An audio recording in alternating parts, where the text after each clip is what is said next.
السلام علیکم ورحمۃ اللہ وبرکاتہ۔ ریسپیکٹیبل ویورز، آج کی ویڈیو میں ہم ایک اہم سوال کا جواب جانیں گے کہ صدقہ فطر کن لوگوں کو دیا جا سکتا ہے، کیونکہ بہت سے لوگ صدقہ فطر تو ادا کرتے ہیں لیکن انہیں صحیح مستحق افراد کا علم نہیں ہوتا۔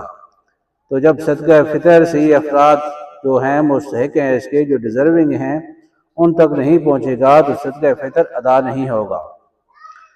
تو آتے ہیں اپنے سوال کی طرف کہ صدقہ فطر کن لوگوں کو دیا جا سکتا ہے۔ اسلام کی تعلیمات کے مطابق صدقہ فطر صرف اور صرف انہی لوگوں کو دیا جا سکتا ہے جن کو زکوٰۃ دی جا سکتی ہے۔ نمبر 1، فقیر یعنی کہ غریب شخص۔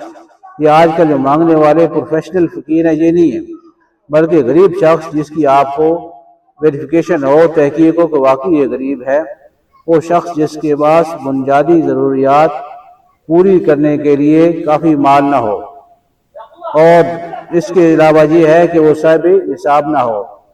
صاحب نصاب پر چونکہ خود صدقہ فطر واجب ہے، اس لیے دوسرے اس کو نہیں دے سکتے۔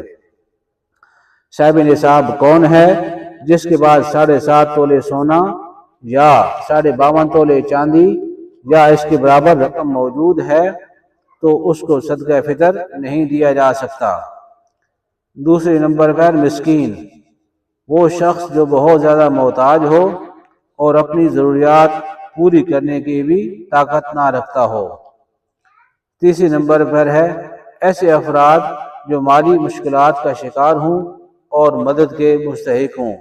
اس میں سفید پوش لوگ آ جاتے ہیں جو اپنی جو ظاہری طور پر تو شکل ایسی نظر آتی ہے کہ وہ بڑے امیر ہیں، بڑے کھاتے پیتے ہیں، لیکن اگر ان کی گہرائی دیکھی جائے، دائیں میں لوگوں سے چیک کیا جائے تو واقعی وہ ڈیزرونگ ہوتے ہیں۔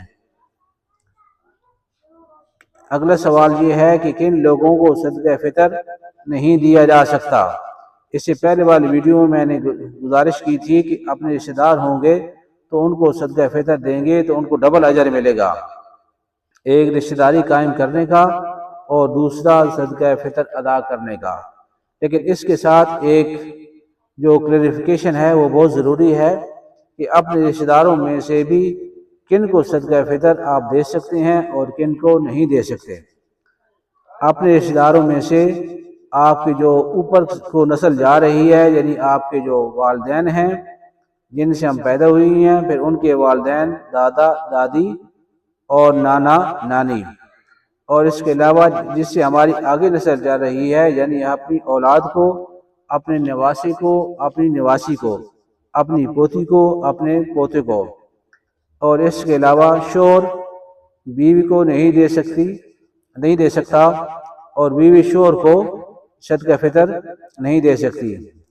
اس کے علاوہ مالدار شخص کو۔ اس میں امپورٹنٹ پوائنٹ یہ ہے کہ صدقہ فطر کا اصل مقصد یہ ہے کہ غریب اور مستحق لوگ بھی عید کی خوشیوں میں شریک ہو سکیں، اس لیے بہتر ہے کہ عید کی نماز سے پہلے ہی انہیں صدقہ فطر دے دیا جائے۔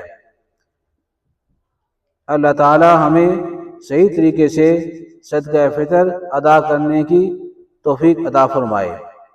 اگر آپ کو یہ معلوماتی ویڈیو پسند آئے تو لائک کریں، شیئر کریں اور چینل کو سبسکرائب کرنا نہ بھولیں۔